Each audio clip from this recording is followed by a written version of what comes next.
ਆਏ ਕਿਹੜੇ ਕਹਿ ਦੂਗਾ ਵੀ ਇੱਕ ਖੌਂਚਾ ਜਾਂ ਵੱਧ ਪਾ ਦੇ ਤੇ ਹੁਣ ਨਾਲੇ ਆਪਦਾ ਢਿੱਡ ਇਕੱਠਾ ਕਰ ਰੱਖਿਆ ਨਾਲੇ ਸਕਾਊਟ ਦਾ। ਉਹ ਕਿਉਂ ਤੋੜੇਗਾ ਇਹਨੂੰ, ਵਿਚਾਲੋਂ ਟੁੱਟ ਜੂ।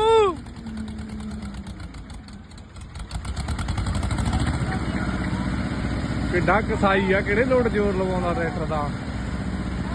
ਕਾਲਾ ਮੈਂਬਰ ਆ ਇਹ।